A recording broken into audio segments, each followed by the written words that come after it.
तो हेलो दोस्तों, आप सभी का स्वागत है रोजगार विद खुशी चैनल पर। मेरा नाम मनोज, मैं आप सभी का स्वागत करता हूं।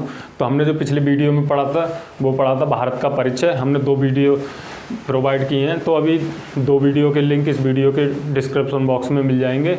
और जो 2 वीडियो में हमने देखा था भारत का परिचय, भारत का आंतरिक क्षेत्र और भारत का बाहरी क्षेत्र, तो हमने वो पढ़ लिया था। इसके बाद जो देखते हैं हम वो देखते हैं भारत की प्रमुख नदियाँ, जिनसे क्वेश्चन बार बार पूछे जाते हैं, जिनसे दोस्तों को क्वेश्चन पढ़ने में दिक्कत होती है, नदियों को समझने में दिक्कत होती है। और हमने देखा है कि किताबों में जिस प्रकार लिखी रहती हैं तो उनको याद करने में दिक्कत होती है। तो आज जो हम पढ़ेंगे वो मैप के द्वारा पढ़ेंगे और हम उन्हें ऐसे माइंड में फीड करेंगे कि जो हमें अधिकतर समय तक याद रहें। तो आज जो हम देखेंगे वो देखेंगे भारत की नदियाँ। तो हम बात करते हैं आज भारत की प्रमुख नदियाँ।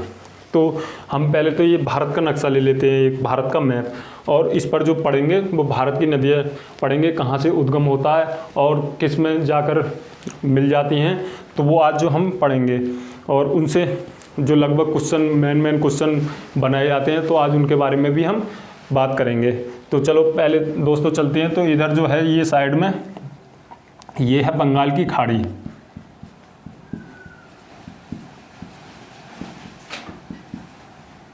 बंगाल की खाड़ी, और ये है अरब सागर।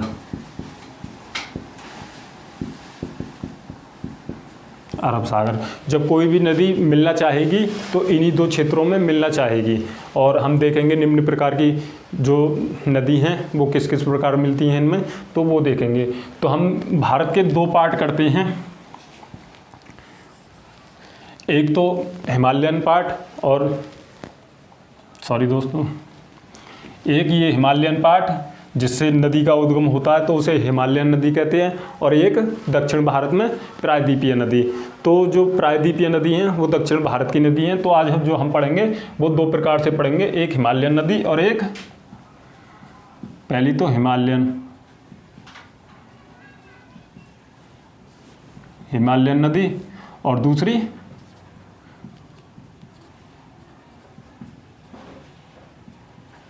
प्रायद्वीपीय नदी।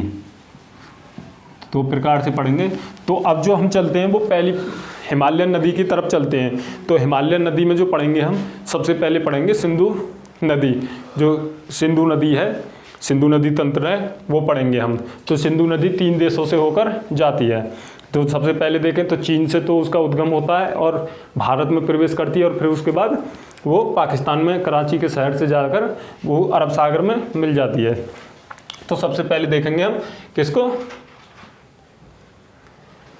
तो जो ये चीन है और जो चीन का जो तिब्बत शहर है, ये तिब्बत क्षेत्र, और जो तिब्बत क्षेत्र में एक मानसरोवर झील है, और मानसरोवर झील के पास से जो सिंधु नदी है वो निकलती है। और जो वो उत्तर पश्चिम में बढ़ते हुए वो जब भारत में प्रवेश करती है, तो हम उसे देखते हैं। तो भारत में वो लद्दाख क्षेत्र में प्रवेश करती है, भारत के केंद्र शासित प्रदेश लद्दाख में प्रवेश करती है। और लद्दाख में कहाँ, तो दमचौक के पास से प्रवेश करती है, और दमचौक के प्रवेश करते वो आगे इसी रूट में बढ़ती चली जाती है, और फिर वो पाकिस्तान में प्रवेश कर जाती है, और पाकिस्तान में प्रवेश करके वो कराची के साइड से अरब सागर में गिर जाती है। तो हम देखते हैं कि पहले हम पढ़ते थे कि पहले ये जम्मू कश्मीर से निकलती थी, लेकिन अब वर्तमान में जम्मू कश्मीर अलग और केंद्र शासित प्रदेश और लद्दाख अलग, वर्तमान में 2 केंद्र शासित प्रदेश बना दिए गए हैं। तो कन्फ्यूजन ना लो दोस्तों, क्योंकि जो सिंधु नदी है वो लद्दाख क्षेत्र से होकर निकलती है। तो इसकी जो लंबाई है वो लगभग 2880 किलोमीटर, 2880 किलोमीटर है। और इसकी बात करें तो इसकी 5 सहायक नदियाँ भी हैं। तो उन 5 सहायक नदियों की बात करें तो पहली जो नदी है, एक झेलम नदी है और एक चिनाब नदी है। जो चिनाब नदी निकलती है तो वो सिंधु नदी में मिल जाती है। और इसकी झेलम की बात करें तो झेलम किस में मिलती है, तो वो मिलती है, झेलम किस नदी में मिलती है, तो वो मिलती है चिनाब नदी में। और इसके बाद बात करें तो इससे जो नीचे आती है वो आती है रावी नदी। और रावी नदी भी कहाँ से निकलती है? तो जो झेलम नदी निकलती है वो कहाँ से निकलती है? वो निकलती है जम्मू कश्मीर से। और जो चिनाब नदी है उसका उद्गम कहाँ से होता है? तो उसका उद्गम होता है हिमाचल प्रदेश से। और इसके बाद पढ़ते हैं हम रावी नदी। तो रावी नदी का कहाँ से उद्गम होता है? तो रावी नदी का भी उद्गम कहाँ से होता है? तो वो भी होता है हिमाचल प्रदेश से। और इसके बाद जो देखें तो एक सतलज नदी है। और सतलज नदी का जो उद्गम होता है, तो दोस्तों ध्यान देने वाली बात यह है कि जो 5 नदियों में, एक तो सिंधु, जो 5 नदी सहायक हैं सिंधु नदी की, उसमें 4 तो भारत से निकलती हैं और एक जो निकलती है सतलज नदी, वो निकलती है तिब्बत क्षेत्र के मानसरोवर झील या उसके पास है एक राक्षस ताल झील, तो उससे निकलती है। तो देखते हैं जो राक्षस ताल झील है तो उससे निकलती है। और ये उत्तराखंड होते हुए हिमाचल प्रदेश तो नहीं, तो ये पंजाब में प्रवेश करके किससे मिलती है? तो ये मिलती है चिनाब नदी से। और इसके बाद देखें तो एक नदी और निकलती है ब्यास नदी, और वो निकलती है हिमाचल प्रदेश से। और कहाँ? तो ये हरी के क्षेत्र में किससे मिल जाती है? तो सतलज नदी से मिल जाती है। तो हमने देखा कि जो सिंधु नदी है, जो सिंधु नदी तंत्र है, तो हमने वो देखा कि जो 5 नदी हैं वो किस प्रकार मिलती हैं। तो एक बार हम इन्हें वो भी देख लेते हैं, इनके नाम भी देख लेते हैं कि कैसे कैसे हैं ये। तो ऊपर जो है वो है सिंधु नदी, और ये है झेलम, और ये है चिनाब, और इसके बाद है रावी, और ये है ब्यास, और ये है सतलज। तो दोस्तों हमने ये देखा कि ये सतलज नदी और ये 6 नदियों के क्रम को देखा। तो कभी कभी क्वेश्चन में ये भी पूछ लिया जाता है कि इन नदियों का क्रम क्या है। तो पहले याद रखेंगे सिंधु, झेलम, चिनाब, रावी, ब्यास, सतलज। तो ये क्रम याद रखेंगे। कभी कभी ये क्रम भी पूछ लेता है क्वेश्चन में, तो ये क्रम याद रखेंगे। तो इन क्रम से भी क्वेश्चन बनता है। तो जो ये जहाँ मिलती हैं तो उसे कहते हैं पंचनद। तो ये भी क्वेश्चन में पूछ लिया जाता है कि पंचनद कहाँ बनता है? तो ये पाकिस्तान के क्षेत्र में जाकर बनता है। तो ये इनसे भी क्वेश्चन पूछ लिया जाता है कि कौन कौन सी ये क्रम दे दिए जाते हैं। तो उनसे पूछ लिया जाता है कि कौन सा क्रम गलत है इसमें। तो क्रम याद रखें दोस्तों इनका। और इनसे जो एक क्वेश्चन बनता है वो बनता है जो सबसे महत्वपूर्ण क्वेश्चन है, क्योंकि तुमने देखा होगा दोस्तों कि क्योंकि जितनी भी ये 6 नदी हैं, सारा का सारा जितना भी उद्गम है वो भारत से होकर पाकिस्तान में आता है। लेकिन जब भारत से आता है तो भारत चाह सकता है कि इन नदियों को रोक ले, लेकिन इन नदियों को रोकने के लिए एक जो समझौता हुआ था उसे पढ़ते हैं पहले। तो इन नदियों का जो वो हुआ था समझौता, तो उसे कहते हैं सिंधु जल समझौता, और उसे पढ़ते हैं सिंधु जल समझौता, हम उसे पढ़ते हैं। तो जो ऊपर की 3 नदी हैं, सिंधु प्लस झेलम प्लस चिनाब, तो इनका जो 80% जल है, 80% जल वो पाकिस्तान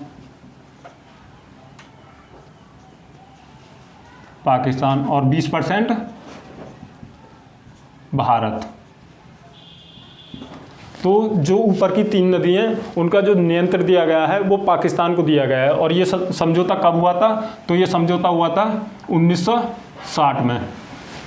और इनका जो सिंधु, झेलम और चिनाब, इनका जो वो दिया गया नियंत्रण वो पाकिस्तान को दिया गया है, जिसमें जो 80% जल है वो पाकिस्तान यूज करेगा और 20% जल भारत यूज करेगा। और इसके बाद देखते हैं तो रावी, ब्यास, सतलज, रावी प्लस ब्यास प्लस सतलज,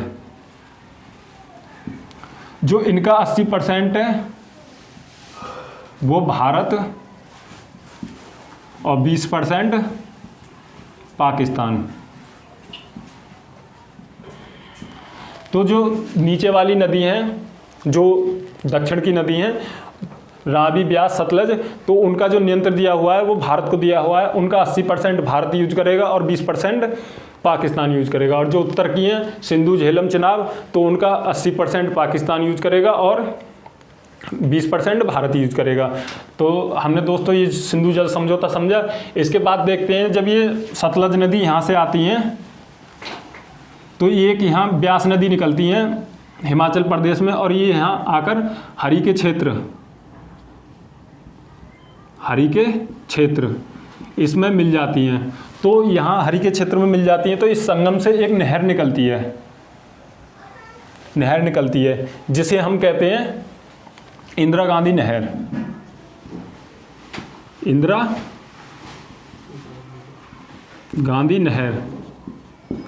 गांधी नहर इसे देखें तो ये भारत की सबसे बड़ी नहर है। इंदिरा गांधी नहर ये भारत की सबसे बड़ी नहर है, और जिसका जो भाग है वो राजस्थान में सबसे अधिक है। जिसकी हम किलोमीटर में लंबाई देखें तो वो राजस्थान में लगभग 470 किलोमीटर के आसपास है। तो ये जो भारत की सबसे लंबी नहर है वो कहाँ से निकलती है? हरिके क्षेत्र से। और किस नदी के संगम से निकलती है? तो ब्यास और सतलज नदी के संगम से निकलती है। तो दोस्तों ये समझ में आया होगा अच्छी तरह से।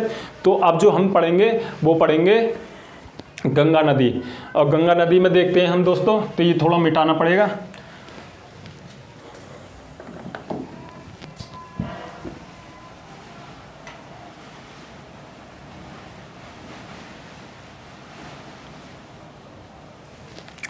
तो दोस्तों देखते हैं कि जो गंगा नदी का जो उद्गम है वो कहाँ से होता है। तो एक तो देखते हैं गौमुख से, लेकिन गौमुख से देखते हैं हम तो गौमुख से एक भागीरथी नदी निकलती हैं। लेकिन अगर दूसरी देखें तो सतोपत हिमानी से जो अलकनंदा नदी निकलती हैं, तो वो आकर दोनों एक स्थान पर, जो उत्तराखंड का स्थान है देवप्रयाग, उसमें आकर मिलती हैं। तो देखते हैं दोस्तों, जो ये भागीरथी हैं, तो दोस्तों ये याद करेंगे ना, भागीरथी। और ये कहाँ से निकलती हैं? तो ये गोमुख से निकलती हैं। कहाँ से दोस्तों? तो ये गोमुख से। और दूसरे की बात करें तो दूसरी जो है वो सतोपत हिमानी से निकलती हैं। कहाँ से दोस्तों? सतोपत हिमानी से। और जो ये जहाँ मिलती हैं तो ये उत्तराखंड के क्षेत्र में मिलती हैं। कहाँ मिलती हैं? ये मिलती हैं देवप्रयाग में। तो देवप्रयाग में जब ये मिलती हैं तो उससे आगे जब बनती है तो इसका नाम हो जाता है फिर गंगा। क्या हो जाता है दोस्तों? तो गंगा हो जाता है इसका नाम। और अगर गंगा को देखें तो ये भारत की सबसे लंबी नदी है। और जो वर्तमान में देखें तो जो भारत का राष्ट्रीय नदी है वो गंगा को ही माना गया है। लेकिन जो राष्ट्रीय नदी का दर्जा दिया गया वो गंगा को दिया गया। अगर इसकी लंबाई देखें तो लगभग 2525 किलोमीटर है टोटल लंबाई। अगर इसकी भारत में बात करें तो भारत में है इसकी 2071 किलोमीटर लंबाई, और बाकी जो लंबाई है इसकी वो बांग्लादेश में है। तो हम देखते हैं कि जब ये गंगा नदी उत्तराखंड से निकलकर उत्तर प्रदेश से बिहार, और बिहार से होते हुए पश्चिम बंगाल में प्रवेश कर जाती हैं, और पश्चिम बंगाल में ये दो लहर में बढ़ जाती हैं। तो एक जो बनती है वो हुगली नदी, बनती है हुगली नदी, और दूसरी बनती है बांग्लादेश में मुख्य धारा, जिसे हम भागीरथी भी कहते हैं। तो वो बांग्लादेश में प्रवेश कर जाती हैं। तो इसे देखते हैं हम, ये दो धाराओं में बढ़ जाती है, हुगली नदी और एक ये मुख्य धारा। तो इसमें देखते हैं हम, जब ये दो धाराओं में बढ़ जाती है तो पहले तो इसकी जो वो सहायक नदी, उनसे बात कर लेते हैं। तो इनमें देखते हैं हम, तो जो ये सतोपत हिमानी से निकली अलकनंदा, जो अलकनंदा है,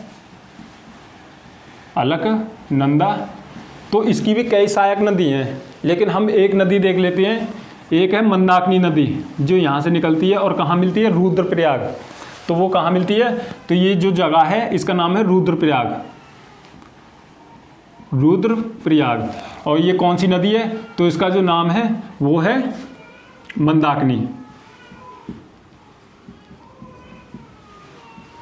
मंदाकिनी। अगर इसको देखें तो ये मंदाकिनी, और ये कहाँ मिलती है, तो ये रुद्रप्रयाग में मिलती है। अब दोस्तों मैंने ये क्यों बताई है, तो इससे एक क्वेश्चन बन जाता है कि जो मंदाकिनी नदी है और जो अलकनंदा नदी है जो सतोपत हिमानी से निकली है, तो जो ये दो नदी हैं, तो आपने सुना होगा केदारनाथ मंदिर और बद्रीनाथ मंदिर काफ़ी फेमस मंदिर है, प्रसिद्ध मंदिर है, तो इन दोनों नदियों के किनारे पड़ते हैं। तो पहले देख लेते हैं जो मंदाकिनी नदी है जो निकलती है, मंदाकिनी नदी, तो मंदाकिनी नदी के किनारे कौन सा पड़ता है, केदारनाथ मंदिर। और जो सतोपत हिमानी से अलकनंदा निकली है, अगर उसके किनारे देखें तो उसके किनारे कौन सा पड़ता है, तो बद्रीनाथ मंदिर,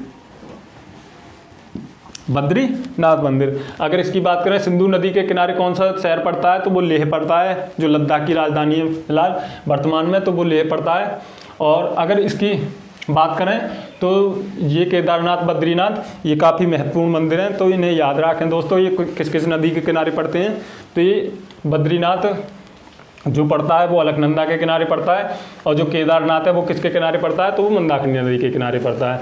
और इसकी भी गंगा नदी की भी सहायक नदी देखें तो काफ़ी है, यमुना भी है, और यमुना है, कैन है, और गंडक है, कोसी है, तो काफ़ी अन्य नदी हैं, जैसे सरयू भी नदी है। उसे देखें तो जो सब भारत की जो सबसे लंबी सहायक नदी है उसे यमुना के रूप में देखा जाता है। और यमुना किसकी सहायक नदी है, तो वो गंगा की सहायक नदी है।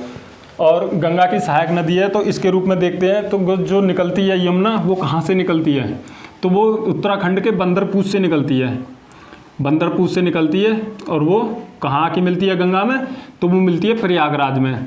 तो दोस्तों ये कहाँ मिलती है, ये मिलती है प्रयागराज में। प्रयागराज को पहले इलाहाबाद के नाम से जाना जाता था, तो ये उत्तर प्रदेश के प्रयागराज में आकर मिलती है। लेकिन अगर इसकी बात करें यमुना नदी की, तो यमुना नदी की भी कई सहायक नदी हैं, जैसे देखें तो चंबल है, बेतवा है, तो कैन है, तो ये इसकी सहायक नदी हैं। तो इससे देखें तो ये सबसे लंबी सहायक नदी है। और भारत की सबसे लंबी सहायक नदी कौन सी है, तो वो यमुना नदी है। और इसमें देखें तो यहाँ से कैन, कोसी और गंडक, तो काफ़ी अन्य, और एक सरयू नदी भी आकर मिलती हैं, तो इसमें काफ़ी अन्य नदी भी आकर मिलती है। लेकिन जो है वो कोसी नदी, तो ये नेपाल के यहाँ से निकलती है और ये आकर ये पटना मिलती है। तो एक पॉइंट ये याद रखेंगे दोस्तों इसमें कोसी नदी में, कि कोसी नदी जब नेपाल के उत्तर से हिमालय से निकलती है, तो वो ऐसी नदी है कि काफ़ी मार्ग बदलती है। मतलब अभी इस दिशा में बह रही है तो कभी इस दिशा में बहेगी, तो वो अपने मार्ग निरंतर बदलती रहती है। और उससे निरंतर बदलने के क्रम में हम जो उसे कहते हैं वो कहते हैं बिहार का शोक। किस नदी को बिहार का शोक कहा जाता है, तो वो कोसी नदी को बिहार का शोक कहा जाता है। तो ये भी क्वेश्चन बन जाता है कि बिहार का शोक किस नदी को कहते हैं, तो वो कोसी नदी को कहते हैं। और कोसी नदी किसकी सहायक नदी है, तो वो गंगा नदी की सहायक नदी है। तो इस प्रकार भी हम देख सकते हैं। और जब ये इससे आगे बढ़ते हैं तो वैसे तो गंगा नदी के किनारे देखें तो प्रमुख शहर, इनसे भी क्वेश्चन बन जाते हैं। तो गंगा नदी के किनारे प्रमुख शहर के नाम बताइए। तो गंगा नदी के सहारे देखते हैं हम प्रमुख शहर कौन कौन से हैं। तो जो गंगा नदी निकल के आती है, तो सबसे बड़ा जो सन 2008 में हमने देखा था, सन 2008 में सबसे बड़ा शहर था कानपुर, गंगा नदी के किनारे। तो इसमें देख सकते हैं कि गंगा किनारे जो कानपुर है, और इलाहाबाद है, प्रयागराज, और इसके बाद पटना भी है। तो इसके बाद देखें तो पश्चिम बंगाल में हुगली भी इसी नदी के किनारे है। तो अब हम देखते हैं जब ये नदी बांग्लादेश में प्रवेश कर जाती है, तो भारत में तो ये गंगा के नाम से जानी जाती है, लेकिन जब ये बांग्लादेश में प्रवेश कर जाती है तो इसका नाम चेंज हो जाता है। तो इसका नाम क्या हो जाता है दोस्तों, चेंज। तो इसका नाम हो जाता है पद्मा। तो बांग्लादेश में इसे पद्मा के नाम से जाना जाता है, और पद्मा के नाम से जाना जाता है। और आगे भी पढ़ेंगे हम, तो ये ब्रह्मपुत्र नदी आकर मिलती है, तो फिर इसका नाम क्या हो जाता है, तो वो आगे पढ़ेंगे। तो दोस्तों फिर देखते हैं जो सबसे लंबी चौड़ी नदी है उसे देखते हैं। तो वो है ब्रह्मपुत्र। तो इसे देखते हैं, ये भी तिब्बत के यहीं से निकलती है क्षेत्र से, जो सरोवर झील है, और यहाँ से निकलती है। और ये तिब्बत से होते हुए अरुणाचल प्रदेश में प्रवेश करती है और अरुणाचल प्रदेश से होते हुए असम में, असम से ये कहाँ आती है तो ये बांग्लादेश में और गंगा नदी से मिल जाती है। तो इसको देखें तो यहाँ जो तिब्बत में इस नदी को जाना जाता है सांगपो नाम से, क्या सांगपो नाम से, और सांगपो नाम से जाना जाता है। और अगर अरुणाचल प्रदेश में आए तो अरुणाचल प्रदेश में इस नदी को जाना जाता है दिहांग नाम से। किस नाम से दोस्तों? दिहांग, दिहांग नाम से। और फिर ये जब किसमें, असम में, भारत के असम में जब भारत में प्रवेश कर जाती है तो इसको क्या नाम से जाना जाता है? ब्रह्मपुत्र। किस नाम से दोस्तों? ब्रह्मपुत्र के नाम से जाना जाता है। और जो भारत में एक क्वेश्चन बन जाता है कि जो सबसे लंबी चौड़ी नदी है वो कौन सी नदी है, तो वो ब्रह्मपुत्र नदी है। और इसमें एक और क्वेश्चन बन जाता है कि जो विश्व का सबसे बड़ा द्वीप किस नदी में स्थित है, तो वो माजुली द्वीप किस नदी में स्थित है, तो वो ब्रह्मपुत्र नदी में स्थित है। अगर देखें तो ब्रह्मपुत्र नदी में जो माजुली द्वीप स्थित है वो किस राज्य में है भारत के, तो वो असम राज्य में स्थित है। और जो सबसे छोटा जो द्वीप है वो भी इसी नदी में स्थित है। तो जब ये असम में प्रवेश कर जाती है तो फिर उसके बाद कहाँ प्रवेश करती है, तो फिर ये बांग्लादेश में प्रवेश करती है। तो बांग्लादेश में इसे किस नाम से जाना जाता है, तो बांग्लादेश में इसे जाना जाता है दोस्तों जमुना नाम से, जमुना नाम से। तो जब ये जमुना नाम से जाना जाता है तो दोस्तों हमने पढ़ा था अभी गंगा नदी इधर से आती हैं, तो गंगा नदी को जब बांग्लादेश में प्रवेश कर जाती हैं तो उसको पद्मा नाम से जाना जाता है। और जब ब्रह्मपुत्र नदी आती हैं ऊपर से तो जब बांग्लादेश में प्रवेश करती हैं तो उनको जमुना नाम से जाना जाता है। और जब ये दोनों मिल जाती हैं तो फिर इन दोनों को जाना जाता है मेघना नाम से। किस नाम से दोस्तों? मेघना नाम से। और ये जब मेघना नाम से जाना जाता है तो ये फिर कहाँ गिरती हैं, ये कहाँ मिलती हैं, तो ये मिलती है बंगाल की खाड़ी में जाकर। तो बंगाल की खाड़ी में गिरने से पहले ये एक बहुत बड़ा डेल्टा बनाती हैं। जो बहुत बड़ा डेल्टा बनाती हैं तो हम उसे देखते हैं। जो विश्व का सबसे बड़ा डेल्टा बनता है सुंदरबन डेल्टा, तो वो कौन नदी बनाती है, तो वो गंगा और ब्रह्मपुत्र नदी मिलकर बनाती हैं। जो विश्व का सबसे बड़ा डेल्टा बनता है सुंदरबन डेल्टा, और उनमें वन भी पाए जाते हैं। जो सुंदरबन डेल्टा में वन पाए जाते हैं तो उनसे भी क्वेश्चन बन जाता है, तो वो यहीं से पाए जाते हैं। और इनसे बात करें तो ये जो डेल्टा बनाते हैं, तो ये डेल्टा बनाने का कारण क्या है? जो डेल्टा बनता है तो ये नदी अपने साथ ना है मिट्टी के कण लाती हैं, और छोटे छोटे मिट्टी के कण लाती हैं, तो वो एक स्थान पर छोड़ देती हैं आकर के। और जो छोड़ देती हैं तो ये एक टापू सा बन जाता है और उसी को डेल्टा कहते हैं। तो दोस्तों ये एक बहुत बड़ा डेल्टा बनाती हैं। तो दोस्तों ये समझ में आया होगा इस नदी का तंत्र। और इसकी भी अगर ब्रह्मपुत्र की नदी की भी सहायक नदी देखें तो इसकी भी बहुत नदी हैं सहायक नदी। और इसमें देखें तो एक लोहित नदी है, उसे याद कर लेंगे दोस्तों, लोहित नदी। क्यों?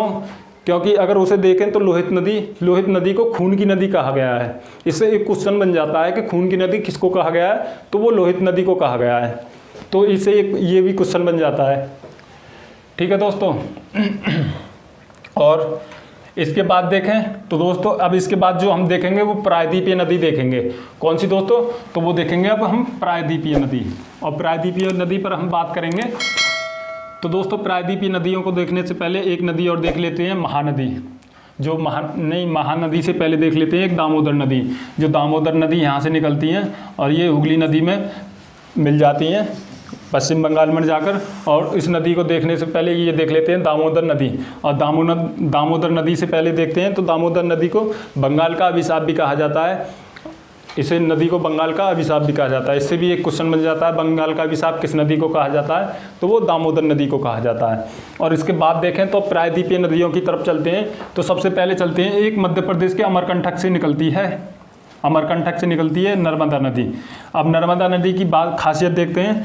जो नर्मदा नदी है, ये नर्मदा नदी, नर्मदा, तो इसके जो उत्तर में है वो विंध्याचल पर्वत, विंध्याचल पर्वत, और जो नीचे है वो दक्षिण में वो है सतपुड़ा की पहाड़ी, सतपुड़ा की पहाड़ी। तो एक ये क्वेश्चन बन जाता है कि विंध्याचल पर्वत और सतपुड़ा पहाड़ी के बीच में कौन सी नदी बहती है, तो वो बहती है नर्मदा नदी। और इसको नदी को रिफ्ट वैली भी कहा जाता है, क्योंकि ये जो हम देखते हैं कि जो रिफ्ट वैली है ये इस प्रकार रहती है। तो इन पहाड़ियों में से जो गुजरती है वो कौन कौन सी नदी गुजरती है, तो वो एक नर्मदा नदी और एक ताप्ती नदी। तो इन दोनों से ये भी क्वेश्चन बन जाता है कि रिफ्ट वैली नदी कौन सी है, तो वो दोनों हैं, नर्मदा और ताप्ती। अगर क्वेश्चन में नर्मदा नहीं होगा तो फिर ताप्ती है। तो इससे यही क्वेश्चन बन जाता है कि नर्मदा रिफ्ट वैली से भी होकर गुजरती है। और इसके बाद देखते हैं तो एक नदी है ताप्ती। ताप्ती इस प्रकार बहती हुई वो अरब सागर में गिर जाती है, और ये भी नर्मदा भी अरब सागर में गिर जाती है।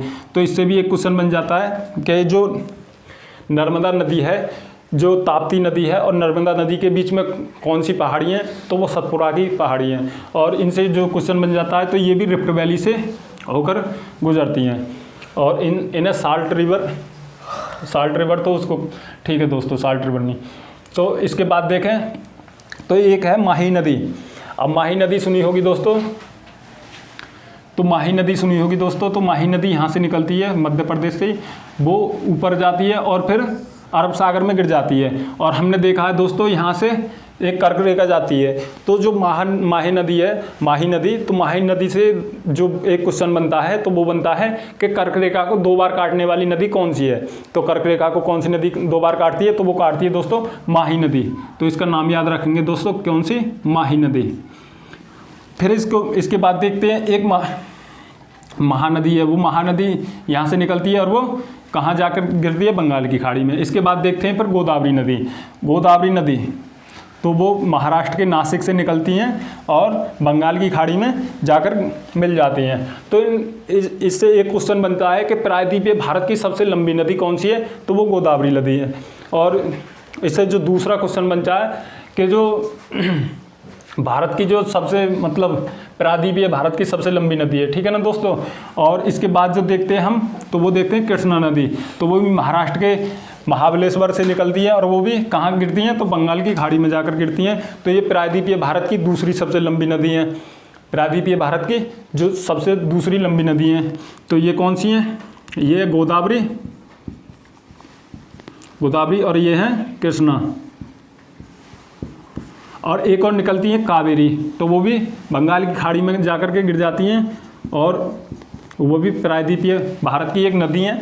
और इनको जो जाना जाता है वो जाना जाता है, इनसे एक क्वेश्चन बनता है कि जो दक्षिण भारत की गंगा है, जो दक्षिण भारत की गंगा किस नदी को जाना जाता है, तो दक्षिण भारत की गंगा कावेरी नदी को जाना जाता है। इनसे एक क्वेश्चन बन जाता है। इसके अन्य बात देखें तो 1-2 क्वेश्चन और नदियों से बन जाते हैं। तो दोस्तों उन नदियों को देखते हैं। तो एक नदी है यहाँ जो राजस्थान में जयपुर में निकलती है, और वो जयपुर में निकलकर बहते बहते गुजरात के कच्छ के रण में आकर लुप्त हो जाती है। तो उसको कहते हैं हम दोस्तों, इसका नाम है लूनी नदी। लूनी नदी तो भारत की एकमात्र ऐसी नदी जिसका उद्गम तो होता है, लेकिन उसका जो लुप्त होती हैं वो पता नहीं पड़ता। तो वो लुप्त हो जाती हैं कहाँ, कच्छ रण में। कहाँ से निकलती हैं ये, तो ये निकलती हैं अरावली पर्वत से। जो भारत की पुरानी पहाड़ी हैं, अरावली पर्वत जो पुराना पर्वत है, तो वहाँ से निकलती हैं। तो कहाँ लुप्त हो जाती हैं, गुजरात के कच्छ में लुप्त हो जाती हैं। तो इनसे एक ही क्वेश्चन बनता है कि जो लुप्त होने वाली नदी है वो कौन सी है, तो वो माही नदी है। और एक और नदी देखते हैं दोस्तों, जो हम देखते हैं यहाँ, ये है